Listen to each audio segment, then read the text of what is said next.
जय श्री राम। श्री रामचरितमानस अर्थात श्री रामायण की रचना स्वयं शिव जी ने की है, जो तीनों प्रकार के दोषों, दुखों और दरिद्रता का नाश करने वाला सिद्ध हुआ है। श्री महादेव जी ने इसे रचकर अपने मन में रखा था और सुअवसर पाकर मां पार्वती से कहा। इसी से शिव जी ने इसे अपने मन में देखकर इसका सुंदर रामचरितमानस नाम रखा। तुलसीदास जी ने उसी सुख देने वाली सुंदर और पवित्र राम कथा को लिखा। हे सज्जनों, आदर पूर्वक मन लगाकर इसे सुने अथवा पढ़े। जो लोग इस रामचरितमानस को आदर पूर्वक पढ़ते अथवा सुनते हैं, वे सहज ही कलयुग के पापों का नाश कर पाते हैं। जो अति दुष्ट और विषयासक्त है, वे अभागे इस पवित्र कथा के समीप नहीं आ सकते, क्योंकि इस पवित्र राम कथा तक आने में कठिनाइयां बहुत है। श्री राम जी की कृपा के बिना इस राम कथा तक नहीं आया जाता। इसलिए हमने पूर्ण HD क्वालिटी में इस वीडियो को बनाया है, जिससे ये आसानी से सभी को समझ आ सके। इसलिए हम आपसे निवेदन करते हैं कि आदर पूर्वक सम्मान करते हुए इस पूरी कथा को पढ़े अथवा सुने, और पसंद आए तो वीडियो को लाइक कर कमेंट में जरूर लिखे जय श्री राम। श्री रामचरितमानस में कुल 7 कांड है। इस प्रस्तुति में तीसरा संपूर्ण अरण्यकांड प्रस्तुत किया गया है। संपूर्ण श्री रामचरितमानस एक ही वीडियो में देखने के लिए डिस्क्रिप्शन बॉक्स में और कमेंट में आपको लिंक मिल जाएगा। अरण्यकांड में विशेष सबरी भक्त की कथा और शूर्पणखा, खरदूषण आदि राक्षसों की कथा है। प्रभु श्री राम जी हम सभी का कल्याण करे, इसी कामना के साथ आइए शुरू करते पवित्र राम कथा। जय श्री राम। श्री रामचंद्र जी के हृदय में निवास करने वाले, धर्म के वृक्ष की जड़, भक्तों के दुख काल कष्टों को जड़ सहित नष्ट करने वाले, पाप के अंधकार को मिटाने वाले महाराज श्री शंकर जी को हम प्रणाम करते हैं। जिनका शरीर जलयुक्त बादलों की तरह सुंदर और श्याम वर्ण है, जो पीत वस्त्र धारण किए हुए हैं, जिनके हाथों में बाण और धनुष हैं, कमर पर उत्तम तरकस है, विशाल नेत्र हैं और जटाजूट धारण किए हुए हैं, उन अत्यंत शोभायमान श्री सीता जी और लक्ष्मण जी सहित मार्ग में चलते हुए आनंद देने वाले श्री रामचंद्र जी को हम प्रणाम करते हैं। इस पवित्र राम कथा को कहते हुए प्रभु शिव जी बोले, हे पार्वती, श्री राम जी के गुण गूढ़ हैं, पंडित और मुनि उन्हें समझकर वैराग्य प्राप्त करते हैं, परंतु जो भगवान से विमुख हैं और जिनका धर्म में प्रेम नहीं है, वे महान मूर्ख मोह को प्राप्त होते हैं। पूर्वासियों और भरत जी के अनुपम प्रेम का मैंने अपनी बुद्धि अनुसार वर्णन किया है। अब देवता, मनुष्य और मुनियों के मन को भाने वाले प्रभु श्री रामचंद्र जी के वन में किए गए अत्यंत पवित्र चरित्र सुनो। एक बार सुंदर फूल चुनकर श्री राम जी ने अपने हाथों से विभिन्न गहने बनाए और स्फटिक शिला पर बैठे हुए प्रभु ने आदर के साथ वे गहने श्री सीता जी को पहनाए। देवराज इंद्र का मूर्ख पुत्र जयंत कौए का रूप धरकर श्री रघुनाथ जी का बल देखना चाहता था, जैसे मंदबुद्धि चींटी समुद्र की गहराई मापना चाहती हो। वह मूढ़ कौआ सीता जी के चरणों में चोंच मारकर भागा। जब रक्त बह चला, तब श्री रघुनाथ जी ने जाना और धनुष पर सरकंडे का बाण साधा। अत्यंत ही कृपालु श्री रघुनाथ जी, जिनका दीनों पर सदा प्रेम रहता है, उनसे भी उस अवगुणों के घर मूर्ख जयंत ने छल किया। मंत्र से प्रेरित होकर वह ब्रह्मबाण निकला। कौआ भयभीत होकर भागा। वह अपने असली रूप में पिता इंद्र के पास गया, पर श्री राम जी का विरोधी जानकर इंद्र ने उसे नहीं रखा। तब वह निराश हो गया। उसके मन में भय उत्पन्न हो गया, जैसे दुर्वासा ऋषि को चक्र से भय हुआ था। वह ब्रह्मलोक, शिवलोक आदि समस्त लोकों में थका हुआ और भयशोक से व्याकुल होकर भागता रहा। किसी ने उसे बैठने तक नहीं दिया। श्री राम जी के द्रोही को कौन रख सकता है? काकभूषुंडी जी कहते हैं, हे गरुड़, सुनिए, उसके लिए माता मृत्यु के समान, पिता यमराज के समान और अमृत विष के समान हो जाता है। मित्र शत्रु की तरह व्यवहार करने लगते हैं। देव नदी गंगा जी उसके लिए यमपुरी की नदी हो जाती है। जो श्री रघुनाथ जी से विमुख होता है, समस्त जगत उसके लिए अग्नि से भी अधिक गर्म हो जाता है। नारद जी ने जयंत को व्याकुल देखा तो उन्हें दया आ गई, क्योंकि संतों का हृदय बड़ा कोमल होता है। उन्होंने उसे समझाकर तुरंत श्री राम जी के पास भेज दिया। उसने जाकर पुकार कर कहा, हे शरणागत के हितकारी, मेरी रक्षा कीजिए। भयभीत जयंत ने जाकर श्री राम जी के चरण पकड़ लिए और कहा, हे दयालु रघुनाथ जी, रक्षा कीजिए। आपके अतुलित बल और प्रभुता को मैं नहीं जान पाया था। अपने कर्म से उत्पन्न फल मैंने पा लिया है। अब हे प्रभु, मेरी रक्षा कीजिए। मैं आपकी शरण में आया हूँ। शिव जी कहते हैं, हे पार्वती, कृपालु श्री रघुनाथ जी ने उसकी अत्यंत दुख भरी वाणी सुनकर उसे एक आंख का काना करके छोड़ दिया। उसने मोहवश द्रोह किया था, इसलिए यद्यपि उसका वध ही उचित था, पर प्रभु ने कृपा करके उसे छोड़ दिया। श्री राम जी के समान कृपालु और कौन होगा? अमृत के समान प्रिय हैं। कुछ समय पश्चात श्री राम जी ने मन में सोचा कि मुझे सब लोग जान गए हैं, इससे यहाँ बड़ी भीड़ हो जाएगी। इसलिए सब मुनियों से विदा लेकर सीता जी सहित दोनों भाई चले। जब प्रभु अत्रि जी के आश्रम में गए तो उनका आगमन सुनते ही महामुनि हर्षित हो गए। शरीर पुलकित हो गया। अत्रि जी उठकर दौड़े। उन्हें दौड़े आते देखकर श्री राम जी और भी शीघ्रता से चले आए। दंडवत करते हुए ही श्री राम जी को मुनि ने हृदय से लगा लिया और प्रेमाश्रुओं से उनके नेत्र भर गए। श्री राम जी की छवि देखकर मुनि के नेत्र शीतल हो गए। तब वे उन्हें आदर पूर्वक अपने आश्रम में ले आए। पूजन करके सुंदर वचन कहकर मुनि ने मूल और फल दिए जो प्रभु के मन को बहुत पसंद आए। प्रभु आसन पर विराजमान हैं। मुनिश्रेष्ठ अत्रि जी नेत्र भरकर उनकी शोभा देखकर हाथ जोड़कर स्तुति करने लगे। हे भक्त वत्सल, हे कृपालु, हे कोमल स्वभाव वाले, मैं आपको प्रणाम करता हूँ। निष्काम पुरुषों को अपना परम धाम देने वाले आपके चरणों को मैं प्रणाम करता हूँ। आप अत्यंत सुंदर श्याम, जन्म मृत्यु से छुड़ाने वाले, कमल के समान नेत्रों वाले और मद आदि दोषों से छुड़ाने वाले हैं। हे प्रभु, आपकी भुजाओं का बल और आपका ऐश्वर्य अनंत है। आप तीनों लोगों के स्वामी, सूर्यवंश के भूषण, महादेव जी का धनुष तोड़ने वाले, संतों को आनंद देने वाले और असुरों का नाश करने वाले हैं। जो मनुष्य द्वेष रहित होकर आपके चरण कमलों का सेवन करते हैं, वे संसार के पापी समुद्र में नहीं गिरते। जो एकांतवासी पुरुष मुक्ति के लिए इंद्रियों का निग्रह करके प्रसन्नता पूर्वक आपको भजते हैं, वे श्रेष्ठ गति को प्राप्त होते हैं। हे जानकीनाथ, मैं आपको प्रणाम करता हूँ। मुझ पर प्रसन्न होइए, मैं आपको नमस्कार करता हूँ। मुझे अपने चरण कमलों की भक्ति दीजिए। जो लोग इस स्तुति को आदर से पढ़ते हैं, वे आपकी भक्ति से युक्त होकर आपके परम पद को प्राप्त करते हैं, इसमें कोई संदेह नहीं। मुनि ने इस प्रकार विनती की और फिर सिर झुकाकर हाथ जोड़कर कहा, हे नाथ, मेरी बुद्धि आपके चरण कमलों को कभी न छोड़े। फिर श्री सीता जी अत्रि जी की पत्नी अनसुया जी के चरण पकड़कर उनसे मिली। अनसुया जी के मन में बड़ा सुख हुआ। उन्होंने आशीर्वाद देकर सीता जी को पास बिठाया। फिर ऋषि पत्नी उनके बहाने मीठी और कोमल वाणी से स्त्रियों के कुछ धर्म समझाने लगी। हे राजकुमारी, माता, पिता, भाई सभी हित करने वाले हैं, परंतु ये सब एक सीमा तक ही सुख देने वाले हैं। परंतु हे जानकी, पति तो मोक्ष रूप असीम सुख देने वाला है। वह स्त्री अधम है जो ऐसे पति की सेवा नहीं करती। धैर्य, धर्म, मित्र और स्त्री, इन चारों की विपत्ति के समय ही परीक्षा होती है। वृद्ध, रोगी, मूर्ख, निर्धन, अंधा, बहरा, क्रोधी और अत्यंत दीन, ऐसे भी पति का अपमान करने से स्त्री यमपुर में भांति भांति के दुख पाती है। शरीर, वचन और मन से पति के चरणों में प्रेम करना स्त्री का प्रमुख धर्म है। यही उसका व्रत और यही उसका नियम है। जगत में 4 प्रकार की पतिव्रताएं हैं। वेद, पुराण और संत सभी कहते हैं कि उत्तम श्रेणी की पतिव्रता के मन में ऐसा भाव होता है कि जगत में मेरे पति को छोड़कर दूसरा पुरुष स्वप्न में भी नहीं है। मध्यम श्रेणी की पतिव्रता पराये पति को ऐसे देखती है जैसे वह अपना सगा भाई, पिता या पुत्र हो। जो धर्म को ध्यान में रखकर और अपने कुल की मर्यादा समझकर बची रहती है, वह निकृष्ट स्त्री है। और जो स्त्री मौके के न मिलने से या भयवश पतिव्रता बनी रहती है, उसे जगत में अधम स्त्री जानना। पति को धोखा देने वाली जो स्त्री पराये पति से रति करती है, वह तो 100 कल्प तक रौरव नरक में पड़ी रहती है। क्षण भर के सुख के लिए जो 100 करोड़ जन्मों के दुख को नहीं समझती, उसके समान दुष्टा कौन होगी। जो स्त्री छल छोड़कर पतिव्रत धर्म को ग्रहण करती है, वह बिना ही परिश्रम परम गति को प्राप्त करती है। किंतु जो पति के प्रतिकूल चलती है, वह जहाँ भी जन्म लेती है, वहीं भरी जवानी में विधवा हो जाती है। स्त्री जन्म से ही अपवित्र है, किंतु पति की सेवा करके वह अनायास ही शुभ गति प्राप्त कर लेती है। पतिव्रत धर्म के कारण ही आज भी तुलसी जी भगवान को प्रिय हैं और चारों वेद उनका यश गाते हैं। हे सीता, सुनो, तुम्हारा तो नाम ही लेकर स्त्रियां पतिव्रत धर्म का पालन करेंगी। तुम्हें तो श्री राम जी प्राणों के समान प्रिय हैं। यह कथा तो मैंने संसार के हित के लिए कही है। जानकी जी ने सुनकर परम सुख पाया और आदर पूर्वक उनके चरणों में सिर नवाया। तब कृपा की खान श्री राम जी ने मुनि से कहा, आज्ञा हो तो अब दूसरे वन में जाओ। मुझ पर निरंतर कृपा करते रहिएगा और अपना सेवक जानकर स्नेह न छोड़िएगा।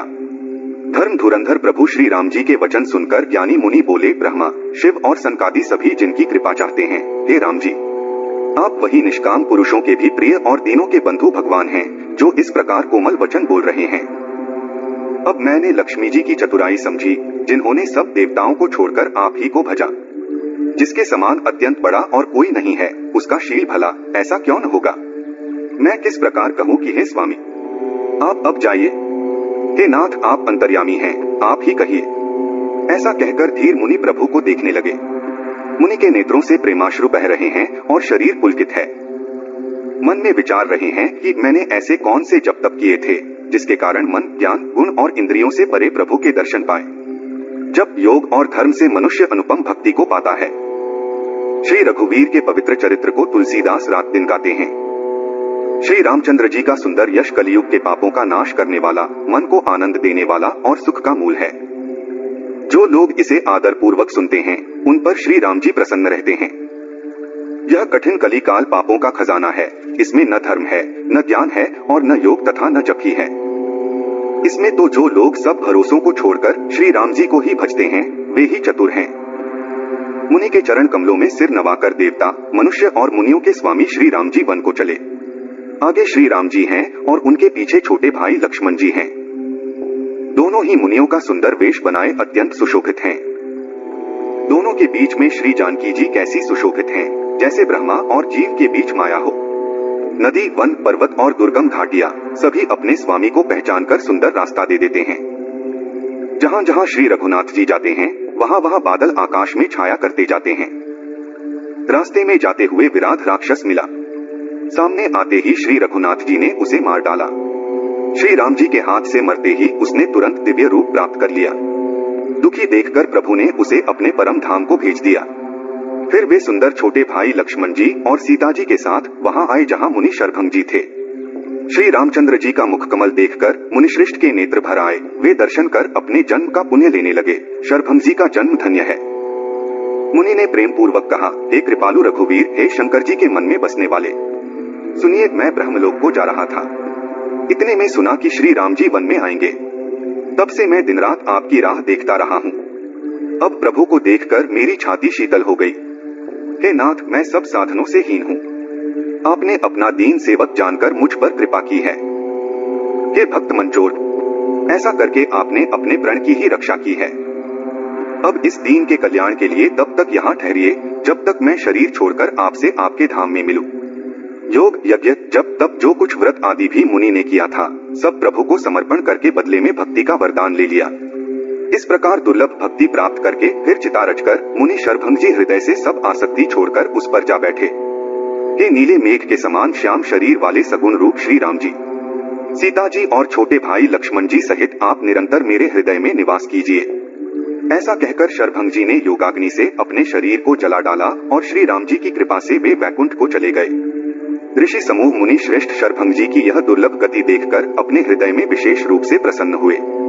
सभी मुनिवृंद श्री राम जी की स्तुति कर रहे हैं और कह रहे हैं, शरणागत के हितकारी, करुणा के स्रोत प्रभु की जय हो। फिर श्री रघुनाथ जी वन में आगे बढ़े।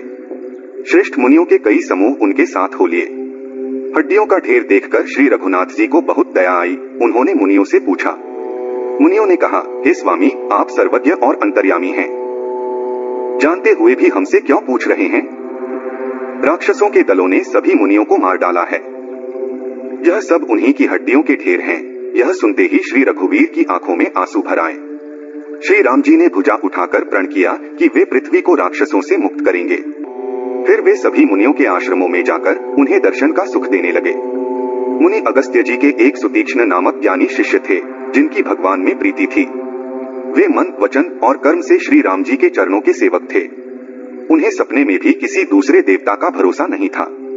उन्होंने जैसे ही प्रभु का आगमन सुना, वे अनेक प्रकार के मनोरथ करते हुए शीघ्रता से दौड़ पड़े।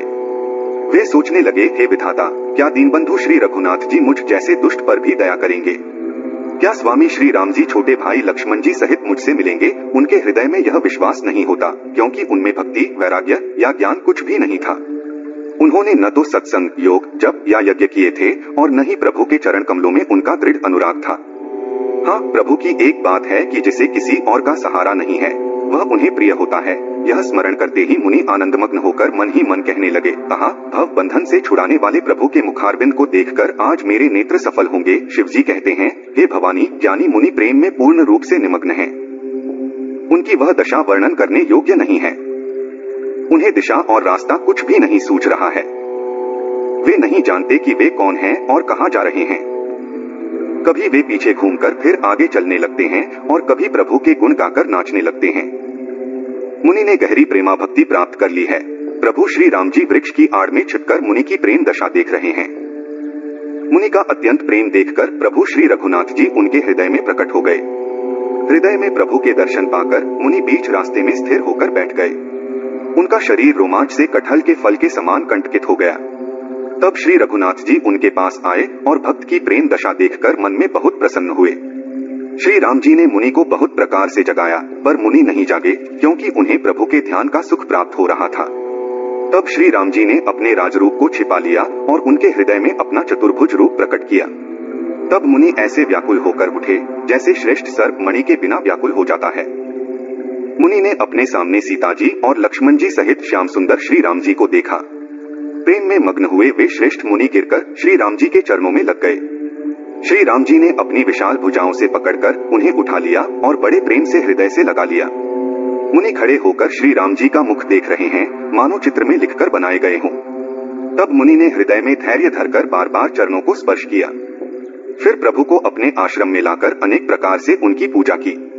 मुनि कहने लगे, हे प्रभु, मेरी विनती सुनिए। मैं किस प्रकार से आपकी स्तुति करूं? आपकी महिमा अपार है और मेरी बुद्धि अल्प है, जैसे सूर्य के सामने जुगनू का उजाला। हे रामचंद्र जी, मैं आपको नमस्कार करता हूँ। जो आवागमन को मिटाने वाले और देवताओं के समूह को आनंद देने वाले हैं, वे कृपा के समूह श्री राम जी सदा हमारी रक्षा करें। हे निर्गुण, सगुण, विषम और समरूप, हे ज्ञान, वाणी और इंद्रियों से परे, हे पृथ्वी का भार उतारने वाले श्री रामचंद्र जी, मैं आपको नमस्कार करता हूँ। जो भक्तों के लिए कल्पवृक्ष के बगीचे हैं, क्रोध, लोभ, मद और काम को डराने वाले हैं, अत्यंत ही चतुर और संसार रूपी समुद्र से तरने के लिए सेतु रूप हैं, वे सूर्यकुल की ध्वजा श्री राम जी सदा मेरी रक्षा करें।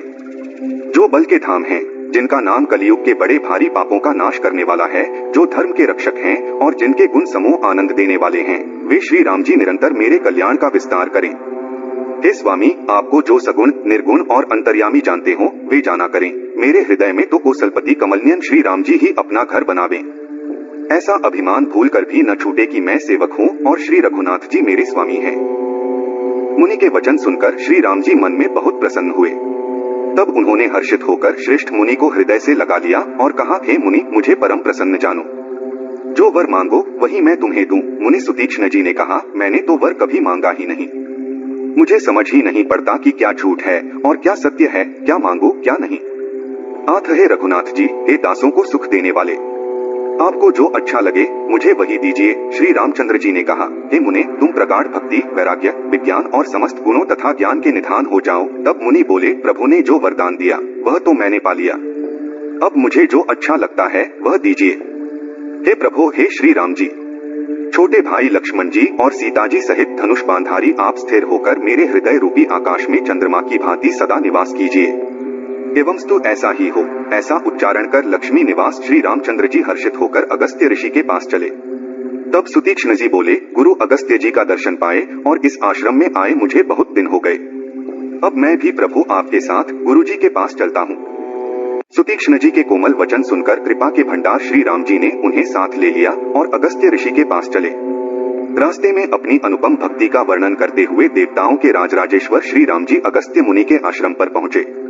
सुतीक्ष्ण तुरंत ही गुरु अगस्त्य के पास गए और दंडवत करके कहने लगे, हे नाथ, अयोध्या के राजा दशरथ जी के पुत्र जगदाधार श्री रामचंद्र जी छोटे भाई लक्ष्मण जी और सीता जी सहित आपसे मिलने आए हैं, जिनका आप रात दिन जप करते रहते हैं। यह सुनते ही अगस्त्य जी तुरंत ही उठ दौड़े। भगवान को देखते ही उनकी आंखों में आनंद और प्रेम के आंसू आ गए। दोनों भाई मुनि के चरण कमलों पर गिर पड़े। ऋषि ने उठाकर बड़े प्रेम से उन्हें गले लगा लिया। ज्ञानी मुनि ने आदर पूर्वक कुशल पूछकर उन्हें लाकर श्रेष्ठ आसन पर बैठाया। फिर बहुत प्रकार से प्रभु की पूजा करके कहा, मेरे समान भाग्यवान आज दूसरा कोई नहीं है। वहां जितने भी अन्य मुनिगण थे, सभी आनंद कंद श्री राम जी के दर्शन करके हर्षित हो गए। मुनियों के समूह में श्री रामचंद्र जी सबकी ओर सम्मुख होकर बैठे हैं, अर्थात प्रत्येक मुनि को श्री राम जी अपने ही सामने मुख करके बैठे दिखाई देते हैं और सब मुनि टकटकी लगाए उनके मुख को देख रहे हैं। तब श्री राम जी ने मुनि से कहा, हे प्रभु, आपसे तो कुछ छिपा नहीं है। मैं जिस कारण से आया हूँ वह आप जानते ही हैं। इसी से हे तात, मैंने आपसे कुछ विस्तार से नहीं कहा। हे प्रभु, अब आप मुझे वह मंत्र दीजिए जिससे मैं मुनियों के द्रोही राक्षसों का नाश कर सकूं। प्रभु की वाणी सुनकर मुनि मुस्कुराए और बोले, हे नाथ, आपने मुझसे यह प्रश्न क्यों किया? हे पापों का नाश करने वाले, मैं तो आपके भजन के प्रभाव से आपकी थोड़ी सी महिमा जानता हूँ। आपने समस्त लोकपालों के स्वामी होकर भी मुझसे मनुष्य की तरह प्रश्न किया। हे कृपा के धाम, मैं तो यह वर मांगता हूँ कि आप श्री सीता जी और छोटे भाई लक्ष्मण जी सहित मेरे हृदय में सदा निवास कीजिए। मुझे प्रगाढ़ भक्ति, वैराग्य, सत्संग और आपके चरण कमलों में अटूट प्रेम प्राप्त हो। यद्यपि आप अखंड और अनंत ब्रह्मा हैं, जो अनुभव से ही जानने में आते हैं और जिनका संत जन भजन करते हैं। यद्यपि मैं आपके ऐसे रूप को जानता हूँ और उसका वर्णन भी करता हूँ, फिर भी लौट लौट कर मैं सगुण ब्रह्मा में आपके इस सुंदर स्वरूप में ही प्रेम मानता हूँ। आप सेवकों को सदा ही सम्मान दिया करते हैं, इसी से हे रघुनाथ जी आपने मुझसे पूछा है। हे प्रभु, एक परम मनोहर और पवित्र स्थान है जिसका नाम पंचवटी है। हे प्रभु, आप दंडक वन को जहाँ पंचवटी है पवित्र कीजिए और श्रेष्ठ मुनि गौतम जी के कठोर शाप को हर लीजिए। हे रघुकुल के स्वामी, आप सब मुनियों पर दया करके वहीं निवास कीजिए। मुनि की आज्ञा पाकर श्री रामचंद्र जी वहां से चल दिए और शीघ्र ही पंचवटी के निकट पहुंच गए। वहां गृधराज जटायु से भेंट हुई। उसके साथ बहुत प्रकार से प्रेम बढ़ाकर प्रभु श्री रामचंद्र जी गोदावरी जी के समीप पर्णकुटी छाकर रहने लगे। जब से श्री राम जी ने वहां निवास किया, तब से मुनि सुखी हो गए, उनका डर समाप्त हो गया। पर्वत, वन, नदी और तालाब शोभा से भर गए। वे दिनों-दिन अधिक सुहावने लगने लगे। पक्षी और पशुओं के समूह आनंदित रहते हैं। जहाँ प्रत्यक्ष श्री राम जी विराजमान हैं, उस वन का वर्णन सरपराज शेष जी भी नहीं कर सकते। एक बार प्रभु श्री राम जी सुख से बैठे हुए थे। उस समय लक्ष्मण जी ने उनसे सरल वचन कहे, हे देवता, मनुष्य, मुनि और चराचर के स्वामी, मैं अपने प्रभु की तरह आपसे पूछता हूँ। हे देव, मुझे समझाकर वह बताइए जिससे मैं आपकी चरणरज की सेवा कर सकूं। ज्ञान, वैराग्य और माया का वर्णन कीजिए और उस भक्ति के बारे में बताइए जिसके कारण आप दया करते हैं। हे प्रभु, ईश्वर और जीव का भेद भी समझाकर बताइए जिससे आपके चरणों में मेरी प्रीति हो और शोक, मोह तथा भ्रम समाप्त हो जाए। श्री राम जी ने कहा, हे तात, मैं थोड़े ही में सब समझाकर कहता हूँ। तुम मन, चित्त और बुद्धि लगाकर सुनो। मैं और मेरा, तू और तेरा, यही माया है जिसने समस्त जीवों को वश में कर रखा है। इंद्रियों के विषयों को और जहाँ तक मन जाता है, हे भाई, उन सबको माया जानना। उसके भी एक विद्या और दूसरी अविद्या, इन दोनों भेदों को सुनो। एक अविद्या दोषयुक्त है और अत्यंत दुख रूप है, जिसके वश होकर जीव संसार रूपी कुएं में पड़ा हुआ है, और एक विद्या जिसके वश में गुण है और जो जगत की रचना करती है, वह प्रभु से ही प्रेरित होती है, उसके अपना बल कुछ भी नहीं है। ज्ञान वह है जिसमें मान आदि एक भी दोष नहीं है और जो सबसे समान रूप से ब्रह्मा को देखता है।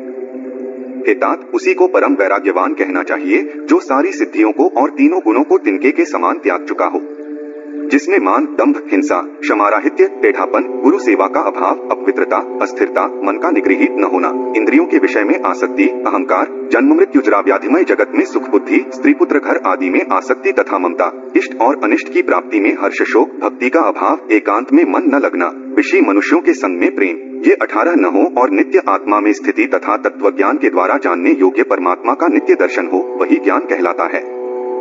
जो माया को, ईश्वर को और अपने स्वरूप को नहीं जानता, उसे जीव कहना चाहिए। जो कर्मानुसार बंधन और मोक्ष देने वाला, सबसे परे और माया का प्रेरक है, वह ईश्वर है। धर्म के आचरण से वैराग्य और योग से ज्ञान होता है तथा ज्ञान मोक्ष देने वाला है, ऐसा वेदों ने वर्णन किया है। और हे भाई, जिससे मैं शीघ्र ही प्रसन्न होता हूँ, वह मेरी भक्ति है जो भक्तों को सुख देने वाली है। वह भक्ति स्वतंत्र है, उसको ज्ञान विज्ञान आदि किसी दूसरे साधन का सहारा नहीं है। ज्ञान और विज्ञान तो उसके अधीन है। हे तात, भक्ति अद्वितीय और सुख का मूल है और वह तभी मिलती है जब संत प्रसन्न होते हैं। अब मैं भक्ति के साधनों का विस्तार से वर्णन करता हूँ। यह एक सरल मार्ग है जिससे जीव मुझे आसानी से पा लेते हैं। पहले तो ब्राह्मणों के चरणों में गहरी प्रीति हो और वेदों के अनुसार अपने अपने कर्मों में लगे रहें। इसका फल यह होगा कि विषयों से वैराग्य होगा। फिर वैराग्य होने पर मेरे धर्म, भागवत धर्म में प्रेम उत्पन्न होगा। तब श्रवण आदि 9 प्रकार की भक्तियां दृढ़ होंगी और मन में मेरी लीलाओं के प्रति अत्यंत प्रेम होगा। जिसका संतों के चरण कमलों में गहरा प्रेम हो, मन, वचन और कर्म से भजन का दृढ़ नियम हो और जो मुझे ही गुरु, पिता, माता, भाई, पति और देवता सब कुछ माने और सेवा में दृढ़ हो। मेरा गुण गाते समय जिसका शरीर रोमांचित हो जाए, वाणी गदगद हो जाए और नेत्रों से प्रेमाश्रु बहने लगे और जिसमें काम, मद और दंभ न हो, हे भाई, मैं सदा उसके वश में रहता हूँ। जिनका कर्म, वचन और मन से मेरी ही गति है और जो निष्काम भाव से मेरा भजन करते हैं, उनके हृदय कमल में मैं सदा निवास करता हूँ।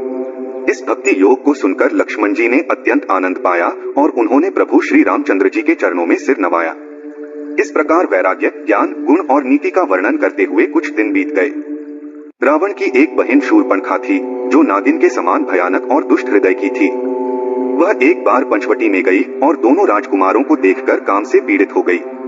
शूर्पणखा जैसी राक्षसी, धर्म ज्ञान शून्य कामांध स्त्री मनोहर पुरुष को देखकर, चाहे वह भाई, पिता, पुत्र ही क्यों न हो, विकल हो जाती है और मन को नहीं रोक सकती।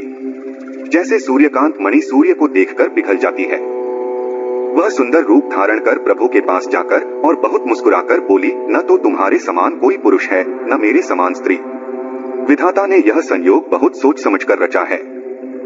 मेरे योग्य पुरुष जगत भर में नहीं है। मैंने तीनों लोगों को खोजा, इसी कारण मैं अब तक अविवाहित रही। अब तुम्हें देखकर मन स्थिर हो गया है। सीता जी की ओर देखकर प्रभु श्री राम जी ने कहा कि मेरा छोटा भाई अविवाहित है। तब वह लक्ष्मण जी के पास गई। लक्ष्मण जी ने उसे शत्रु की बहन समझकर और प्रभु की ओर देखकर कोमल वाणी में कहा, हे सुंदरी, सुनो, मैं तो उनका दास हूँ। मैं पराधीन हूँ, इसलिए तुम्हें सुख नहीं मिलेगा। प्रभु समर्थ हैं, कौशलपुर के राजा हैं, वे जो भी करें उन पर सब फबता है।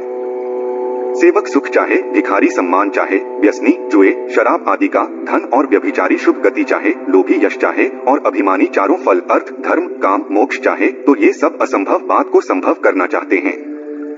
वह लौटकर फिर श्री राम जी के पास आई। प्रभु ने उसे फिर लक्ष्मण जी के पास भेज दिया। लक्ष्मण जी ने कहा, तुम्हें वही वरेगा जो लज्जा को तृण तोड़कर त्याग देगा, अर्थात जो पूरी तरह निर्लज्ज होगा। तब वह क्रुद्ध होकर श्री राम जी के पास गई और उसने अपना भयंकर रूप दिखाया। सीता जी को भयभीत देखकर श्री रघुनाथ जी ने लक्ष्मण को इशारा किया। लक्ष्मण जी ने तेजी से उसके नाक कान काट दिए, मानो उसके हाथों से रावण को चुनौती दे दी हो। बिना नाक कान के वह विकराल हो गई।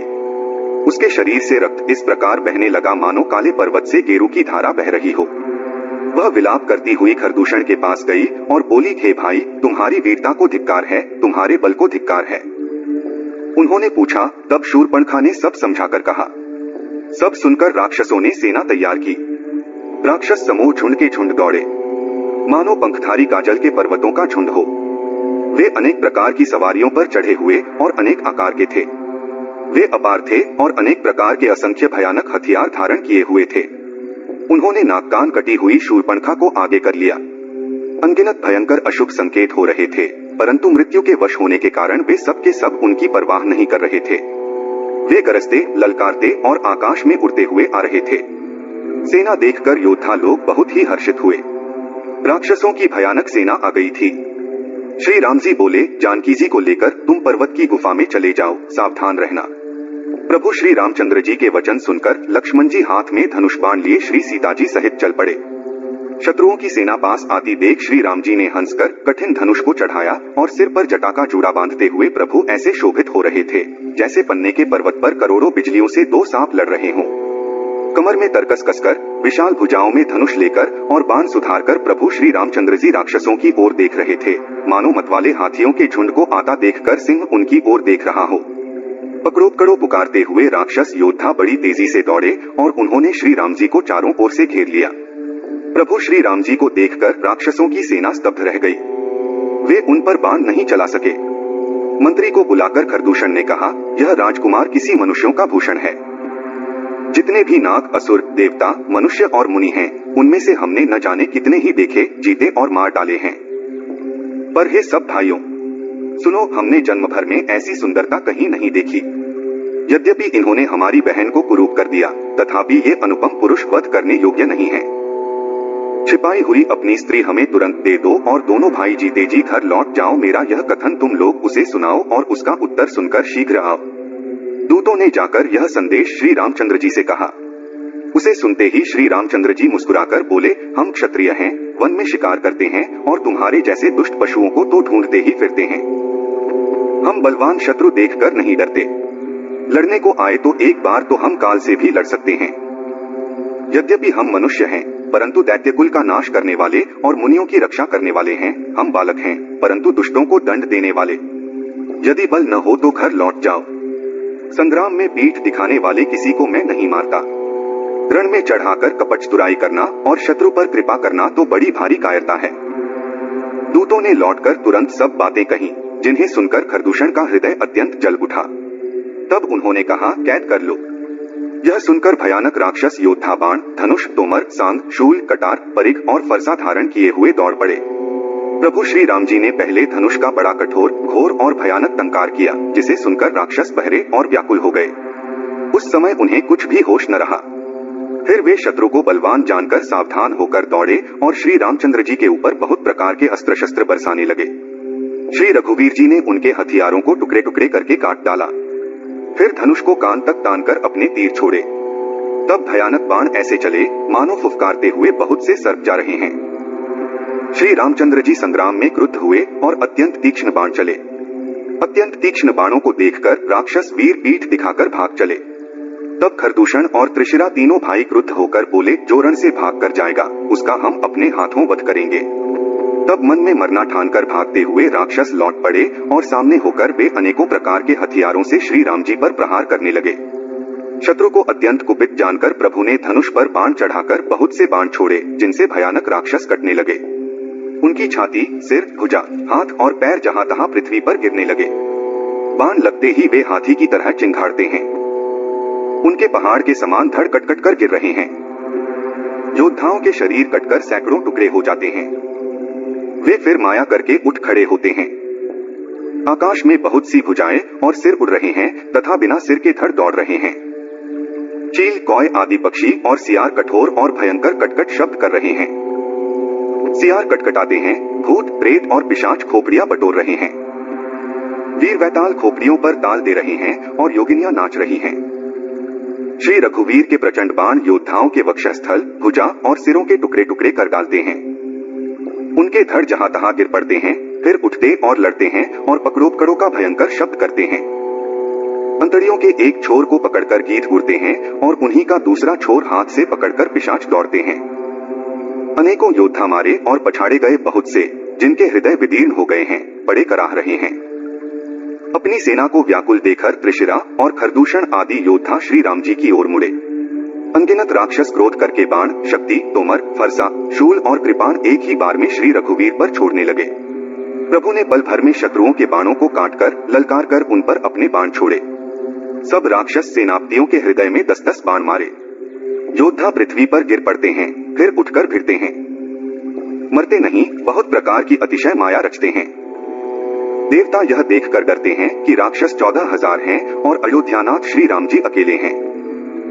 देवता और मुनियों को भयभीत देखकर माया के स्वामी प्रभु ने एक बड़ा कौतुक किया, जिससे शत्रुओं की सेना एक दूसरे को राम रूप देखने लगी और आपस में ही युद्ध करके लड़ मरी। सब यही राम है, इसे मारो, इस प्रकार राम राम कहकर शरीर छोड़ते हैं और मोक्ष पाते हैं। कृपानिधान श्री राम जी ने यह उपाय करके क्षण भर में शत्रुओं को मार डाला। देवता हर्षित होकर फूल बरसाते हैं, आकाश में नगाड़े बज रहे हैं। फिर वे सब स्तुति कर करके अनेकों विमानों पर सुशोभित हुए चले गए। जब श्री रघुनाथ जी ने युद्ध में शत्रुओं को जीत लिया तथा देवता, मनुष्य और मुनि सबके भय नष्ट हो गए, तब लक्ष्मण जी सीता जी को ले आए। चरणों में पड़ते हुए उनको प्रभु ने प्रसन्नता पूर्वक उठाकर हृदय से लगा लिया। सीता जी श्री राम जी के श्याम और कोमल शरीर को परम प्रेम के साथ देख रही हैं, नेत्र अघाते नहीं हैं। इस प्रकार पंचवटी में बसकर श्री रघुनाथ जी देवताओं और मुनियों को सुख देने वाले चरित्र करने लगे। खरदूषण का विध्वंस देखकर शूर्पणखा ने जाकर रावण को भड़काया। वह बड़ा क्रोध करके वचन बोली, तूने देश और खजाने की सुधि ही भुला दी, शराब पी लेता है और दिन रात पड़ा सोता रहता है। तुझे खबर नहीं है कि शत्रु तेरे सिर पर खड़ा है। नीति के बिना राज्य और धर्म के बिना धन प्राप्त करने से, भगवान को समर्पण किए बिना उत्तम कर्म करने से और विवेक उत्पन्न किए बिना विद्या पढ़ने से परिणाम में श्रम ही हाथ लगता है। विषयों के संग से सन्यासी, बुरी सलाह से राजा, मान से ज्ञान, मदिरा पान से लज्जा, नम्रता के बिना प्रीति और अहंकार से गुणवान शीघ्र ही नष्ट हो जाते हैं। इस प्रकार नीति मैंने सुनी है।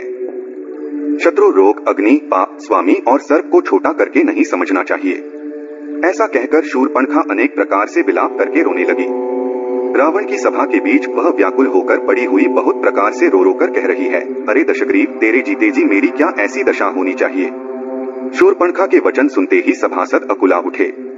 उन्होंने शूर्पणखा की बाह पकड़कर उसे उठाया और समझाया। लंकापति रावण ने कहा, अपनी बात तो बता, किसने तेरे नाक कान काट लिए। वह बोली, अयोध्या के राजा दशरथ के पुत्र, जो पुरुषों में सिंह के समान हैं, वन में शिकार खेलने आए हैं। मुझे उनकी करनी ऐसी समझ पड़ी है कि वे पृथ्वी को राक्षसों से रहित कर देंगे। जिनकी भुजाओं का बल पाकर हे दशमुख मुनि लोग वन में निर्भय होकर विचरने लगे हैं। वे देखने में तो बालक हैं, पर हैं काल के समान। वे परम धीर, श्रेष्ठ धनुर्धर और अनेकों गुणों से युक्त हैं। दोनों भाइयों का बल और प्रताप अतुलनीय है। वे दुष्टों का वध करने में लगे हैं और देवता तथा मुनियों को सुख देने वाले हैं। वे शोभा के धाम हैं, राम ऐसा उनका नाम है। उनके साथ एक तरुणी सुंदर स्त्री है।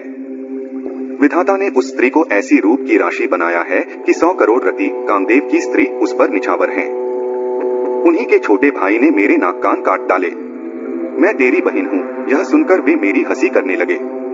मेरी पुकार सुनकर खरदूषण सहायता करने आए, पर उन्होंने क्षण भर में सारी सेना को मार डाला। खरदूषण और त्रिशिरा का वध सुनकर रावण के सारे अंग जल उठे। उसने शूर्पणखा को समझाकर बहुत प्रकार से अपने बल का बखान किया, किंतु मन में वह अत्यंत चिंतावश होकर अपने महल में गया। उसे रात भर नींद नहीं पड़ी। वह मन ही मन विचार करने लगा, देवता, मनुष्य, असुर, नाग और पक्षियों में कोई ऐसा नहीं जो मेरे सेवक को भी पा सके। खरदूषण तो मेरे ही समान बलवान थे, उन्हें भगवान के सिवा और कौन मार सकता है। देवताओं को आनंद देने वाले और पृथ्वी का भार हरण करने वाले भगवान ने ही यदि अवतार लिया है तो मैं जाकर उनसे हठपूर्वक वैर करूंगा और प्रभु के बाण से प्राण छोड़कर भवसागर से तर जाऊंगा। इस तामस शरीर से भजन तो होगा नहीं, अतएव मन, वचन और कर्म से यही दृढ़ निश्चय है। और यदि वे मनुष्य रूप कोई राजकुमार होंगे तो उन दोनों को रण में जीतकर उनकी स्त्री को हर लूंगा। लक्ष्मण जी जब कंदमूल फल लेने के लिए वन में गए, तब कृपा और सुख के समूह श्री रामचंद्र जी हंसकर जानकी जी से बोले, हे प्रिय, हे सुंदर पतिव्रत, धर्म का पालन करने वाली सुशीले, सुनो, मैं अब कुछ मनोहर मनुष्य लीला करूंगा। इसलिए जब तक मैं राक्षसों का नाश करूं, तब तक तुम अग्नि में निवास करो। श्री राम जी ने जो ही सब समझाकर कहा, त्यों ही श्री सीता जी प्रभु के चरणों को हृदय में धरकर अग्नि में समा गईं। सीता जी ने अपनी ही छाया मूर्ति वहां रख दी, जो उनके जैसे ही शील स्वभाव और रूप वाली तथा वैसे ही विनम्र थी। भगवान ने जो कुछ लीला रची, इस रहस्य को लक्ष्मण जी ने भी नहीं जाना। स्वार्थ परायण और नीच रावण वहां गया, जहां मारीच था, और उसको सिर नवाया। नीच का झुकना भी अत्यंत दुखदायी होता है, जैसे अंकुश, धनुष, सांप और बिल्ली का झुकना। शंकर जी बोले, हे भवानी, दुष्ट की मीठी वाणी भी उसी प्रकार भय देने वाली होती है जैसे बिना ऋतु के फूल। तब मारीच ने उसकी पूजा करके आदर पूर्वक बात पूछी, हे तात, आपका मन किस कारण इतना अधिक व्यग्र है और आप अकेले आए हैं। भाग्यहीन रावण ने सारी कथा अभिमान सहित उसके सामने कही और कहा, तुम छल करने वाले कपट मृग बनो, जिस उपाय से मैं उस राजवधू को हर लाऊं। तब मारीच ने कहा, हे दशीष, सुनिए, वे मनुष्य रूप में चराचर के ईश्वर हैं। हे तात, उनसे वैर न कीजिए, सबका जीवन मरण उन्हीं के अधीन है। यही राजकुमार मुनि विश्वामित्र के यज्ञ की रक्षा के लिए गए थे। उस समय श्री रघुनाथ जी ने बिना फल का बाण मुझे मारा था, जिससे मैं क्षण भर में 100 योजन पर आ गिरा। उनसे वैर करने में भलाई नहीं है। मेरी दशा तो भृंगी के कीड़े की सी हो गई है। अब मैं जहां तहां श्री राम लक्ष्मण दोनों भाइयों को ही देखता हूँ। और हे तात, यदि वे मनुष्य हैं तो भी बड़े शूरवीर हैं। उनसे विरोध करने में सफलता नहीं मिलेगी। जिसने ताड़का और सुबाहु को मारकर शिवजी का धनुष तोड़ दिया और खरदूषण और त्रिशिरा का वध कर डाला, ऐसा प्रचंड बली भी कहीं मनुष्य हो सकता है। आठ अपने कुल की कुशल विचार कर आप घर लौट जाइए। यह सुनकर रावण जल उठा और उसने बहुत सी दुर्वचन कहे। कहा, अरे मूर्ख, तू गुरु की तरह मुझे ज्ञान सिखाता है। बता तो संसार में मेरे समान योद्धा कौन है।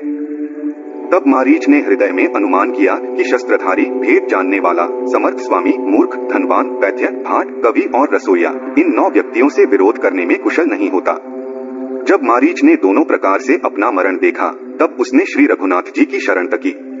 सोचा कि नाही करते ही यह अभागा मुझे मार डालेगा, फिर श्री रघुनाथ जी के बाण लगने से ही क्यों न मरूं। हृदय में ऐसा समझकर वह रावण के साथ चला। श्री राम जी के चरणों में उसका अखंड प्रेम है। उसके मन में इस बात का अत्यंत हर्ष है कि आज मैं अपने परम स्नेही श्री राम जी को देखूंगा, किंतु उसने यह हर्ष रावण को नहीं जनाया। वह मन ही मन सोचने लगा, अपने परम प्रियतम को देखकर नेत्रों को सफल करके सुख पाऊंगा। जानकी जी सहित और छोटे भाई लक्ष्मण जी समेत कृपा निधान श्री राम जी के चरणों में मन लगाऊंगा। जिनका क्रोध भी मोक्ष देने वाला है और जिनकी भक्ति उन किसी के वश में न होने वाले स्वतंत्र भगवान को भी वश में करने वाली है, अब वे ही आनंद के समुद्र श्री हरि अपने हाथों से बाण मारकर मेरा वध करेंगे। धनुष बाण धारण किए मेरे पीछे पीछे पृथ्वी पर दौड़ते हुए प्रभु को मैं फिर कर देखूंगा। मेरे समान धन्य दूसरा कोई नहीं है। जब रावण उस वन के निकट पहुंचा तब मारीच कपट मृग बन गया। वह अत्यंत ही विचित्र था, कुछ वर्णन नहीं किया जा सकता। सोने का शरीर मणियों से जड़कर बनाया था। सीता जी ने उस परम सुंदर हिरण को देखा जिसके अंग की छटा अत्यंत मनोहर थी। वे कहने लगी, हे देव, हे कृपालु रघुवीर, सुनिए, इस मृग की छाल बहुत ही सुंदर है। जानकी जी ने कहा, हे सत्य प्रतिज्ञ प्रभु, इसको मारकर इसका चमड़ा ला दीजिए। तब श्री रघुनाथ जी मारीच के कपट मृग बनने का सब कारण जानते हुए भी देवताओं का कार्य बनाने के लिए हर्षित होकर उठे। तुम बुद्धि और विवेक के द्वारा बल और समय का विचार करके सीता जी की रखवाली करना। प्रभु को देखकर मृग भाग चला। श्री रामचंद्र जी भी धनुष चढ़ाकर उसके पीछे दौड़े। वेद जिनके विषय में नेति नेति कहकर रह जाते हैं और शिवजी भी जिन्हें ध्यान में नहीं पाते, अर्थात जो मन और वाणी से नितांत परे हैं, वे ही श्री राम जी माया से बने हुए मृग के पीछे दौड़ रहे हैं। वह कभी निकट आ जाता है और फिर दूर भाग जाता है, कभी तो प्रकट हो जाता है और कभी छिप जाता है। इस प्रकार प्रकट होता और छिपता हुआ तथा बहुतेरे छल करता हुआ वह प्रभु को दूर ले गया। तब श्री रामचंद्र जी ने निशाना साधकर कठोर बाण मारा, जिसके लगते ही वह घोर शब्द करके पृथ्वी पर गिर पड़ा। पहले लक्ष्मण जी का नाम लेकर उसने पीछे मन में श्री राम जी का स्मरण किया। प्राण त्याग करते समय उसने अपना राक्षसी शरीर प्रकट किया और प्रेम सहित श्री राम जी का स्मरण किया। सर्वज्ञ श्री राम जी ने उसके हृदय के प्रेम को पहचानकर उसे अपना परम पद दिया, जो मुनियों को भी दुर्लभ है। देवता बहुत से फूल बरसा रहे हैं और प्रभु की स्तुतियां गा रहे हैं कि श्री रघुनाथ जी ऐसे दीनबंधु हैं कि उन्होंने असुर को भी अपना परम पद दे दिया। दुष्ट मारीच को मारकर श्री रघुवीर तुरंत लौट पड़े। हाथ में धनुष और कमर में तरकस शोभा दे रहा है। इधर जब सीता जी ने मरते समय मारीच की हाँ लक्ष्मण की आवाज सुनी तो वे बहुत ही भयभीत होकर लक्ष्मण जी से कहने लगी, तुम शीघ्र जाओ, तुम्हारे भाई बड़े संकट में हैं। लक्ष्मण जी ने हंसकर कहा, हे माता सुनो, जिनके भौं के इशारे मात्र से सारी सृष्टि का प्रलय हो जाता है, वे श्री राम जी क्या कभी स्वप्न में भी संकट में पड़ सकते हैं। इस पर जब सीता जी कुछ हृदय में चुभने वाले वचन कहने लगी, तब भगवान की प्रेरणा से लक्ष्मण जी का मन भी चंचल हो उठा। वे श्री सीता जी को वन और दिशाओं के देवताओं को सौंपकर वहां चले जहां रावण रूपी चंद्रमा के लिए राहु रूप श्री राम जी थे। रावण सूना मौका देखकर सन्यासी के वेश में श्री सीता जी के समीप आया, जिसके डर से देवता और दैत्य तक इतना डरते हैं कि रात को नींद नहीं आती और दिन में भरपेट अन्न नहीं खाते। वही 10 सिर वाला रावण कुत्ते की तरह इधर उधर ताकता हुआ चोरी के लिए चला। काकभुषुंडी जी कहते हैं, हे गरुड़ जी, इस प्रकार कुमार्ग पर पैर रखते ही शरीर में तेज तथा बुद्धि एवं बल का लेश भी नहीं रह जाता। रावण ने अनेकों प्रकार की सुहावनी कथाएं रचकर सीता जी को राजनीति, भय और प्रेम दिखलाया। सीता जी ने कहा, हे यति गोसाई, सुनो, तुमने तो दुष्ट की तरह वचन कहे। तब रावण ने अपना असली रूप दिखलाया और जब नाम सुनाया तब तो सीता जी भयभीत हो गईं। उन्होंने गहरा धीरज धरकर कहा, अरे दुष्ट, खड़ा तो रह, प्रभु आ गए। जैसे सिंह की स्त्री को तुच्छ खरगोश चाहे, वैसे ही अरे राक्षस राज, तो मेरी चाह करके काल के वश हुआ है। ये वचन सुनते ही रावण को क्रोध आ गया, परंतु मन में उसने सीता जी के चरणों की वंदना करके सुख माना। फिर क्रोध में भरकर रावण ने सीता जी को रथ पर बैठा लिया और वह बड़ी उतावली के साथ आकाश मार्ग से चला, किंतु डर के मारे उससे रथ हाँका नहीं जाता था। सीता जी विलाप कर रही थीं, हाँ जगत के अद्वितीय वीर श्री रघुनाथ जी, आपने किस अपराध से मुझ पर दया भुला दी। हे दुखों के हरने वाले, हे शरणागत को सुख देने वाले, हाँ रघुकुल रूपी कमल के सूर्य, हाँ लक्ष्मण, तुम्हारा दोष नहीं है। मैंने क्रोध किया, उसका फल पाया। श्री जानकी जी बहुत प्रकार से विलाप कर रही हैं, हाय प्रभु की कृपा तो बहुत है, परंतु वे स्नेही प्रभु बहुत दूर रह गए हैं। प्रभु को मेरी यह विपत्ति कौन सुनावे। यज्ञ के अन्न को गधा खाना चाहता है। सीता जी का भारी विलाप सुनकर जड़ चेतन सभी जीव दुखी हो गए। गृधराज जटायु ने सीता जी की दुख भरी वाणी सुनकर पहचान लिया कि ये रघुकुल तिलक श्री रामचंद्र जी की पत्नी है। उसने देखा कि नीच राक्षस इनको बुरी तरह लिए जा रहा है। वह बोला, हे सीते पुत्री, भय मत कर, मैं इस राक्षस का नाश करूंगा। यह कहकर वह पक्षी क्रोध में भरकर ऐसे दौड़ा जैसे पर्वत की ओर वज्र छूटता हो। उसने ललकार कर कहा, रे दुष्ट, खड़ा क्यों नहीं होता। निडर होकर चल दिया, मुझे तूने नहीं जाना। उसको यमराज के समान आता हुआ देखकर रावण घूमकर मन में अनुमान करने लगा, यह या तो मैनाक पर्वत है या पक्षियों का स्वामी गरुड़। पर गरुड़ तो अपने स्वामी विष्णु सहित मेरे बल को जानता है। कुछ पास आने पर रावण ने उसे पहचान लिया और बोला, यह तो बूढ़ा जटायु है। यह मेरे हाथ रूपी तीर्थ में शरीर छोड़ेगा। यह सुनते ही गीध क्रोध में भरकर बड़े वेग से दौड़ा और बोला, रावण, मेरी सिखावन सुन। जानकी जी को छोड़कर कुशल पूर्वक अपने घर चला जा, नहीं तो है बहुत भुजाओं वाले। ऐसा होगा कि श्री राम जी के क्रोध रूपी अत्यंत भयानक अग्नि में तेरा सारा वंश भस्म हो जाएगा। योद्धा रावण कुछ उत्तर नहीं देता। तब गीध क्रोध करके दौड़ा। उसने रावण के बाल पकड़कर उसे रथ के नीचे उतार लिया। रावण पृथ्वी पर गिर पड़ा। गीध सीता जी को एक ओर बैठाकर फिर लौटा और चोंचों से मार मार कर रावण के शरीर को विदीर्ण कर डाला। इससे उसे एक घड़ी के लिए मूर्छा हो गई। तब खिसियाए हुए रावण ने क्रोधयुक्त होकर अत्यंत भयानक कटार निकाली और उससे जटायु के पंख काट डाले। जटायु श्री राम जी की अद्भुत लीला का स्मरण करके पृथ्वी पर गिर पड़ा। सीता जी को फिर रथ पर चढ़ाकर रावण बड़ी उतावली के साथ चला। उसे भय कम न था। सीता जी आकाश में विलाप करती हुई जा रही हैं। पर्वत पर बैठे हुए बंदरों को देखकर सीता जी ने हरिनाम लेकर वस्त्र डाल दिया। इस प्रकार वह सीता जी को ले गया और उन्हें अशोक वन में जा रखा। सीता जी को बहुत प्रकार से भय और प्रीति दिखलाकर जब वह दुष्ट हार गया तब उन्हें सब व्यवस्था ठीक करा के अशोक वृक्ष के नीचे रख दिया। जिस प्रकार कपट मृग के साथ श्री राम जी दौड़ चले थे, उसी छवि को हृदय में रखकर वे राम नाम रटती रहती हैं। इधर श्री रघुनाथ जी ने छोटे भाई लक्ष्मण जी को आते देखकर बाह्य रूप में बहुत चिंता की और कहा, हे भाई, तुमने जानकी को अकेली छोड़ दिया और मेरी आज्ञा का उल्लंघन कर यहाँ चले आए। राक्षसों के झुंड वन में फिरते रहते हैं। मेरे मन में ऐसा आता है कि सीता आश्रम में नहीं है। छोटे भाई लक्ष्मण जी ने श्री राम जी के चरण कमलों को पकड़कर हाथ जोड़कर कहा, हे नाथ, मेरा कुछ भी दोष नहीं है। लक्ष्मण जी सहित प्रभु श्री राम जी वहां गए जहां गोदावरी के तट पर उनका आश्रम था। आश्रम को जानकी जी से रहित देखकर श्री राम जी साधारण मनुष्य की भांति व्याकुल और दुखी हो गए। वे विलाप करने लगे, हे गुणों की खान जानकी, हे रूप, शील, व्रत और नियमों में पवित्र सीते। लक्ष्मण जी ने बहुत प्रकार से समझाया। तब श्री राम जी लताओं और वृक्षों की पंक्तियों से पूछते हुए चले, हे पक्षियों, हे पशुओं, हे भौरों की पंक्तियों, तुमने कहीं मृगनयनी सीता को देखा है? खंजन, तोता, कबूतर, हिरन, मछली, शरद का चंद्रमा और नागिनी, अरुण का पाश, कामदेव का धनुष, हंस, गज और सिंह, ये सब आज अपनी प्रशंसा सुन रहे हैं। बेल, सुवर्ण और केला हर्षित हो रहे हैं। इनके मन में जरा भी शंका और संकोच नहीं है।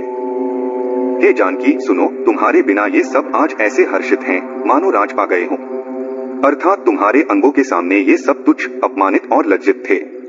आज तुम्हें न देखकर ये अपनी शोभा के अभिमान में फूल रहे हैं। हे प्रिय, तुम शीघ्र ही प्रकट क्यों नहीं होती? इस प्रकार अनंत ब्रह्मांडों के स्वामी श्री राम जी सीता जी को खोजते हुए इस प्रकार विलाप करते हैं मानो कोई महावीर ही और अत्यंत कामी पुरुष हो। पूर्ण काम, आनंद की राशि, अजन्मा और अविनाशी श्री राम जी मनुष्यों के चरित्र कर रहे हैं। आगे जाने पर उन्होंने कृतरप्ती जटायु को पड़ा देखा। वह श्री राम जी के चरणों का स्मरण कर रहा था जिनमें ध्वजा, कुलिश आदि के चिन्ह हैं। कृपा सागर श्री रघुवीर ने अपने करकमल से उसके सिर का स्पर्श किया। शोभाधाम श्री राम जी का परम सुंदर मुख देखकर उसकी सब पीड़ा जाती रही। श्री रामचंद्र जी ने कहा, हे तात, शरीर को बनाए रखिए। तब उसने मुस्कुराते हुए मुंह से यह बात कही, मरते समय जिनका नाम मुख में आ जाने से महान पापी भी मुक्त हो जाता है, ऐसा वेद गाते हैं, वही आप मेरे नेत्रों के सामने खड़े हैं। हे नाथ, अब मैं किस कमी की पूर्ति के लिए देह को रखूं? नेत्रों में जल भरकर श्री रघुनाथ जी कहने लगे, हे तात, आपने अपने श्रेष्ठ कर्मों से दुर्लभ गति पाई है। जिनके मन में दूसरे का हित समाया रहता है, उनके लिए जगत में कोई भी गति दुर्लभ नहीं है। हे तात, शरीर छोड़कर आप मेरे परम धाम में जाइए। मैं आपको क्या दूं? आप तो सब कुछ पा चुके हैं। हे तात, सीता हरण की बात आप जाकर पिताजी से न कहिएगा। यदि मैं राम हूं तो दशमुख रावण कुटुंब सहित वहां आकर स्वयं ही कहेगा। जटायु ने गीध की देह त्याग कर हरि का रूप धारण किया और बहुत से दिव्य आभूषण और दिव्य पीतांबर पहन लिए। श्याम शरीर है, विशाल 4 भुजाएं हैं और नेत्रों में प्रेम तथा आनंद के आंसुओं का जल भरकर वह स्तुति कर रहा है। हे राम जी, आपकी जय हो। आपका रूप अनुपम है, आप निर्गुण हैं, सगुण हैं और माया के प्रेरक हैं। 10 सिर वाले रावण की प्रचंड भुजाओं को खंड खंड करने के लिए प्रचंड बाण धारण करने वाले, पृथ्वी को सुशोभित करने वाले, जलयुक्त मेघ के समान श्याम शरीर वाले, कमल के समान मुख और लाल कमल के समान विशाल नेत्रों वाले, विशाल भुजाओं वाले और भवभय से छुड़ाने वाले कृपालु श्री राम जी को मैं नित्य नमस्कार करता हूँ। आप अपरिमित बल वाले हैं, अनादि, अजन्मा, अव्यक्त, एक अगोचर, गोविंद, वेद वाक्यों द्वारा जानने योग्य, जन्म मरण, सुख दुख, हर्ष शोक आदि द्वंद्वों को हरने वाले, विज्ञान की घन मूर्ति और पृथ्वी के आधार हैं तथा जो संत राम मंत्र को जपते हैं उन अनंत सेवकों के मन को आनंद देने वाले हैं, जिनको श्रुतियां माया से परे, ब्रह्मा, व्यापक, निर्विकार और जन्मरहित कहकर गान करती हैं। मुनि जिन्हें ध्यान, ज्ञान, वैराग्य और योग आदि अनेक साधन करके पाते हैं, वे ही करुणाकंद, शोभा के समूह स्वयं श्री भगवान प्रकट होकर जड़चेतन समस्त जगत को मोहित कर रहे हैं। मन और इंद्रियों को सदा वश में करते हुए योगी बहुत साधन करने पर जिन्हें देख पाते हैं, वे तीनों लोकों के स्वामी रमानिवास श्री राम जी निरंतर अपने दासों के वश में रहते हैं। वे ही मेरे हृदय में निवास करें, जिनकी पवित्र कीर्ति आवागम को मिटाने वाली है। अखंड भक्ति का वर मांगकर गृधराज जटायु श्री हरि के परमधाम को चला गया। श्री रामचंद्र जी ने उसकी दाह कर्म आदि सारी क्रियाएं यथायोग्य अपने हाथों से की।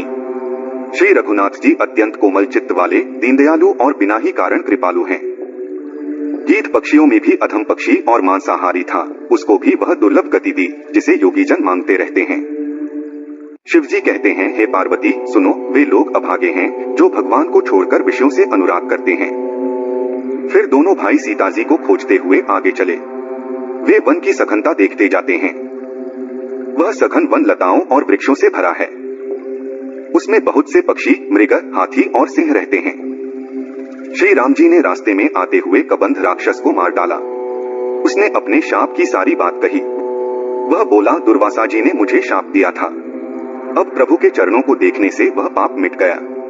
श्री राम जी ने कहा, हे गंधर्व सुनो, मैं तुम्हें कहता हूँ, ब्राह्मण कुल से द्रोह करने वाला मुझे नहीं सुहाता। मन, वचन और कर्म से कपट छोड़कर जो भूदेव ब्राह्मणों की सेवा करता है, मुझ समेत ब्रह्मा, शिव आदि सब देवता उसके वश हो जाते हैं। शाप देता हुआ, मारता हुआ और कठोर वचन कहता हुआ भी ब्राह्मण पूजनीय है, ऐसा संत कहते हैं। शील और गुण से हीन भी ब्राह्मण पूजनीय है, और गुण गणों से युक्त और ज्ञान में निपुण भी शूद्र पूजनीय नहीं है। श्री राम जी ने अपना भागवत धर्म कहकर उसे समझाया। अपने चरणों में प्रेम देखकर वह उनके मन को भाया। तदंतर श्री रघुनाथ जी के चरण कमलों में सिर नवाकर वह गंधर्व का स्वरूप पाकर आकाश में चला गया। उदार श्री राम जी उसे गति देकर शबरी जी के आश्रम में पधारे। शबरी जी ने श्री रामचंद्र जी को घर में आए देखा, तब मुनि मतंग जी के वचनों को याद करके उनका मन प्रसन्न हो गया। कमल सदृश नेत्र और विशाल भुजाओं वाले, सिर पर जटाओं का मुकुट और हृदय पर वनमाला धारण किए हुए सुंदर, सावले और गोरे दोनों भाइयों के चरणों में शबरी जी लिपट पड़ी। वे प्रेम में मग्न हो गई, मुख से वचन नहीं निकलता, बार बार चरणकमलों में सिर नवा रही हैं। फिर उन्होंने जल लेकर आदर पूर्वक दोनों भाइयों के चरण धोए और फिर उन्हें सुंदर आसनों पर बैठाया। उन्होंने अत्यंत रसीले और स्वादिष्ट कंद, मूल और फल लाकर श्री राम जी को दिए। प्रभु ने बार बार प्रशंसा करके उन्हें प्रेम सहित खाया। फिर वे हाथ जोड़कर आगे खड़ी हो गईं। प्रभु को देखकर उनका प्रेम अत्यंत बढ़ गया। उन्होंने कहा, मैं किस प्रकार आपकी स्तुति करूं? मैं नीच जाति की और अत्यंत मूढ़ बुद्धि हूँ। जो अधम से भी अधम हैं, स्त्रियां उनमें भी अत्यंत अधम हैं, और उनमें भी है पापनाशन, मैं मंद बुद्धि हूँ। श्री रघुनाथ जी ने कहा, हे भामिनी, मेरी बात सुन। मैं तो केवल एक भक्ति ही का संबंध मानता हूँ। जाति, पांति, कुल, धर्म, बड़ाई, धन, बल, कुटुंब, गुण और चतुरता, इन सब के होने पर भी भक्ति से रहित मनुष्य कैसा लगता है, जैसे जलहीन बादल शोभाहीन दिखाई पड़ता है। मैं तुझसे अब अपनी नवथा भक्ति कहता हूँ, तू सावधान होकर सुन और मन में धारण कर।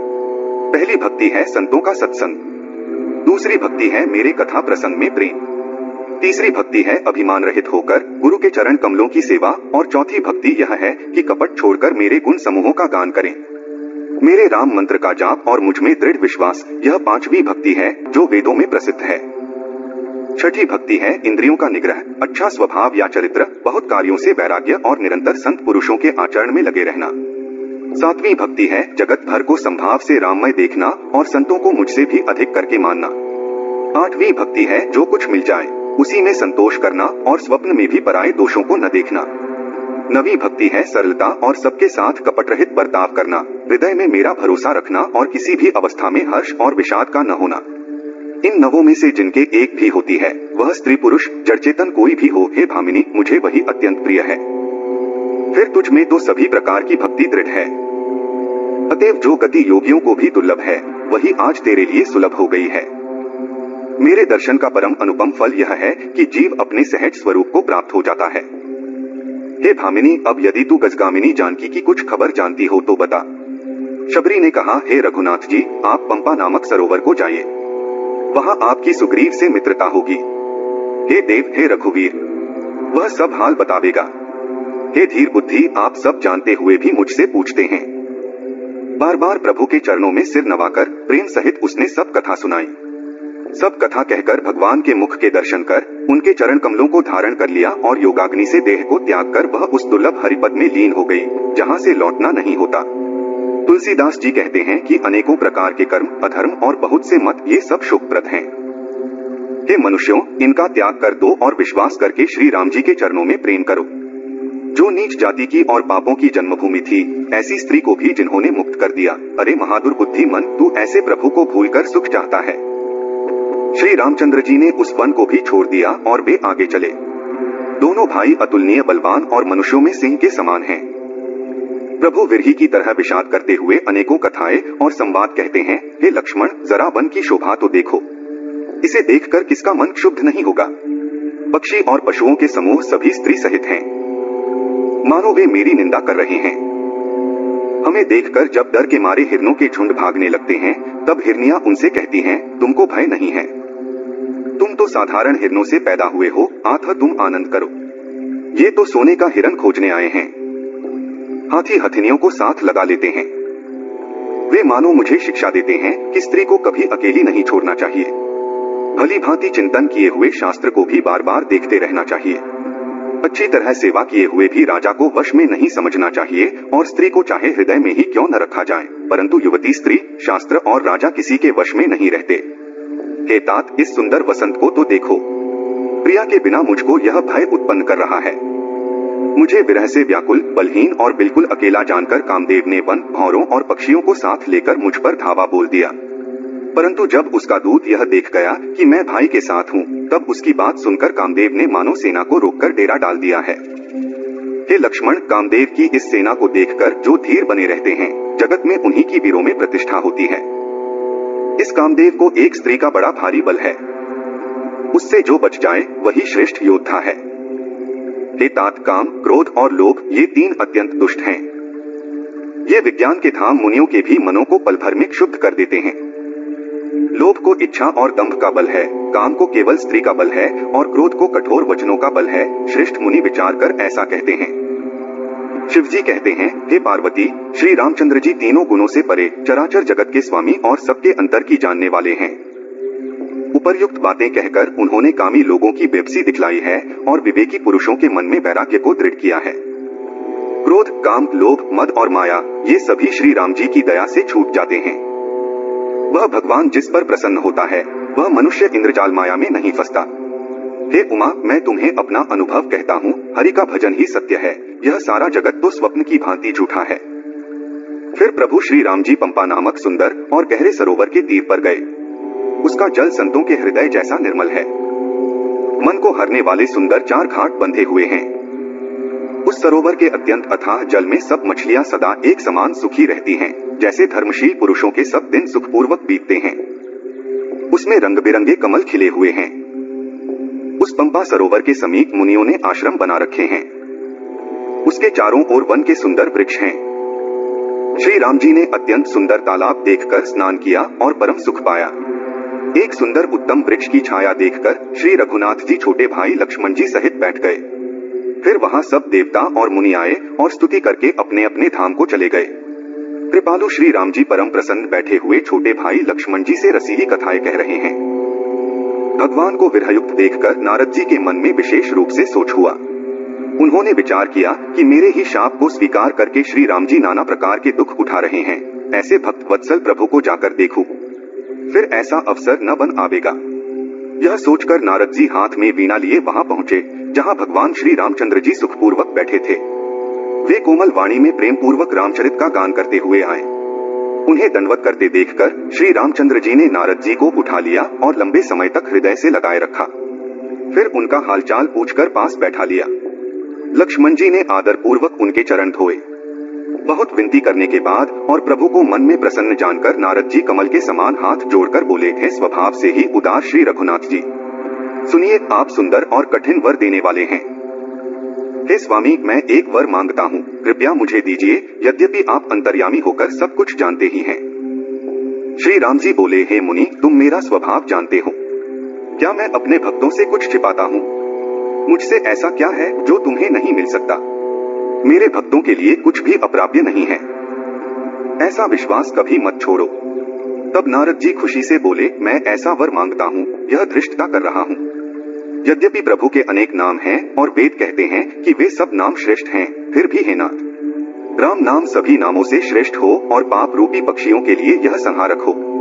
आपकी भक्ति पूर्णिमा की रात है, जिसमें राम नाम पूर्ण चंद्रमा बनकर और अन्य नाम तारागण बनकर भक्तों के हृदय रूपी निर्मल आकाश में निवास करें।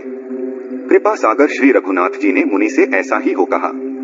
तब नारद जी ने अत्यंत हर्षित होकर प्रभु के चरणों में मस्तक नवाया। श्री रघुनाथ जी को अत्यंत प्रसन्न जानकर नारद जी ने कोमल वाणी में फिर कहा, हे राम जी, हे रघुनाथ जी, सुनिए, जब आपने अपनी माया से मुझे मोहित किया था, तब मैं विवाह करना चाहता था। हे प्रभु, आपने मुझे किस कारण विवाह नहीं करने दिया? प्रभु बोले, हे मुनि, सुनो, मैं हर्ष पूर्वक तुम्हें बताता हूँ कि जो सभी आशा भरोसा छोड़कर केवल मुझे ही भजते हैं, मैं सदा उनकी वैसे ही रक्षा करता हूँ, जैसे माता अपने बच्चे की रक्षा करती है। छोटा बच्चा जब दौड़कर आग और सांप को पकड़ने जाता है, तो माता उसे अलग करके बचा लेती है। सयाना हो जाने पर उस पुत्र पर माता प्रेम तो करती है, परंतु उसे बचाने की चिंता नहीं करती, क्योंकि वह अपनी रक्षा स्वयं करने लगता है। ज्ञानी मेरे प्रौढ़ पुत्र के समान है, और तुम्हारे जैसा अपने बल का मान न करने वाला सेवक मेरे शिशु पुत्र के समान है। मेरे सेवक को केवल मेरा ही बल रहता है, और ज्ञानी को अपना बल होता है। पर काम क्रोध रूपी शत्रु तो दोनों के लिए हैं। भक्त के शत्रुओं को मारने की जिम्मेदारी मुझ पर रहती है, क्योंकि वह मेरा ही बल मानता है, परंतु अपने बल को मानने वाले ज्ञानी के शत्रुओं का नाश करने की जिम्मेदारी मुझ पर नहीं है। ऐसा सोचकर पंडित जन मुझको ही भजते हैं। वे ज्ञान प्राप्त होने पर भी भक्ति को नहीं छोड़ते। काम, क्रोध, लोभ और मद आदि मोह की प्रबल सेना है। इनमें माया रूपिणी स्त्री तो अत्यंत दुख देने वाली है। हे मुनि, सुनो, पुराण, वेद और संत कहते हैं कि मोह रूपी वन के लिए स्त्री वसंत ऋतु के समान है। जब तप नियम रूपी जल को स्त्री ग्रीष्म ऋतु की तरह सुखा देती है। काम, क्रोध, मद और मत्सर मेंढक हैं। इनको वर्षा ऋतु की तरह हर्ष देने वाली एकमात्र यही स्त्री है। बुरी वासनाएं कुमुदों के समूह हैं, उन्हें सुख देने वाली यह शरद ऋतु है। समस्त धर्म कमलों के झुंड हैं, यह नीच सुख देने वाली स्त्री हिम ऋतु की तरह उन्हें जला देती है। बुद्धि, बल, शील और सत्य मछलियां हैं, और उन्हें फंसाने के लिए स्त्री बंसी के समान है। युवती स्त्री अवगुणों की मूल, पीड़ा देने वाली और सभी दुखों की खान है। इसलिए हे मुनि, मैंने ऐसा जानकर तुम्हें विवाह करने से रोका था। श्री रघुनाथ जी के सुंदर वचन सुनकर मुनि का शरीर पुलकित हो गया और नेत्र प्रेमाश्रुओं से भर आए। वे मन ही मन कहने लगे, कहो तो किस प्रभु की ऐसी रीति है जिसका सेवक पर इतना ममत्व और प्रेम हो? जो मनुष्य भ्रम को त्याग कर ऐसे प्रभु को नहीं भजते, वे ज्ञान के कंगाल, दुर्बुद्धि और अभागे हैं। फिर नारद मुनि आदर सहित बोले, हे श्री राम जी, सुनिए, हे रघुवीर, हे जन्म मरण के भय का नाश करने वाले मेरे नाथ, अब कृपा कर संतों के लक्षण बताइए। श्री राम जी बोले, हे मुनि, सुनो, मैं संतों के गुण बताता हूँ, जिनके कारण मैं उनके वश में रहता हूँ। वे संत काम, क्रोध, लोभ, मोह, मद और मत्सर, इन 6 विकारों को जीते हुए पापरहित, कामनारहित, स्थिर, सर्वत्यागी, बाहर भीतर से पवित्र, सुख के धाम, असीम ज्ञानवान, इच्छारहित, मिताहारी, सत्यनिष्ठ, कवि, विद्वान, योगी, सतर्क, दूसरों को मान देने वाले, अहंकार रहित, धैर्यवान, धर्म के ज्ञान और आचरण में निपुण, गुणों के भंडार, संसार के दुखों से मुक्त और संदेहों से सर्वथा मुक्त होते हैं। मेरे चरण कमलों को छोड़कर उन्हें न देह प्रिय होती है न घर। वे अपने गुण सुनने में संकोच करते हैं और दूसरों के गुण सुनने से अत्यंत हर्षित होते हैं। सरल स्वभाव होते हैं और सभी से प्रेम करते हैं। वे जब तप, व्रत, संयम और नियम में रत रहते हैं और गुरु, गोविंद तथा ब्राह्मणों के चरणों में प्रेम रखते हैं। उनमें श्रद्धा, क्षमा, मैत्री, दया, प्रसन्नता और मेरे चरणों में निष्कपट प्रेम होता है तथा वैराग्य, विवेक, विनय, विज्ञान और वेद पुराण का यथार्थ ज्ञान रहता है। वे दंभ, अहंकार और मद कभी नहीं करते और भूलकर भी कुमार्ग पर नहीं चलते। यह सुनकर नारद जी अत्यंत हर्षित होकर विनय करते हुए बोले, यद्यपि प्रभु के अनेक नाम हैं और वेद कहते हैं कि वे सब श्रेष्ठ हैं, फिर भी हे नाथ, राम नाम सभी नामों से श्रेष्ठ हो और पाप रूपी पक्षियों के लिए यह संहारक हो। श्री राम जी बोले, ऐसा ही हो। यह सुनते ही नारद जी ने श्री राम जी के चरण कमल पकड़ लिए। दीनबंधु कृपालु प्रभु ने इस प्रकार अपने श्रीमुख से अपने भक्तों के गुण कहे। भगवान के चरणों में बार बार सिर नवाकर नारद जी ब्रह्मलोक को चले गए। तुलसीदास जी कहते हैं, वे जीव धन्य हैं जो सब आशा छोड़कर केवल श्री हरि के रंग में रंग गए हैं। जो लोग रावण के शत्रु श्री राम जी का पवित्र यश गाएंगे और सुनेंगे, वे वैराग्य, जप और योग के बिना ही श्री राम जी की दृढ़ भक्ति प्राप्त करेंगे। युवती स्त्रियों का शरीर दीपक की लौ के समान है, हे मन, तो उसका पतिंगा न बन। काम और मद को छोड़कर श्री रामचंद्र जी का भजन कर और सदा सत्संग कर। कलयुग के संपूर्ण पापों को नष्ट करने वाले श्री रामचरितमानस का यह तीसरा सोपान समाप्त हुआ। श्री रामचरितमानस का तीसरा कांड अरण्य कांड समाप्त हुआ। चौथा कांड अथवा संपूर्ण श्री रामचरितमानस एक ही वीडियो में देखने के लिए डिस्क्रिप्शन बॉक्स में और कमेंट में आपको लिंक मिल जाएगा। आप चाहे तो चैनल पर जाकर भी देख सकते हैं। अगर वीडियो पसंद आया हो तो लाइक कर कमेंट में जरूर लिखें। जय श्री राम।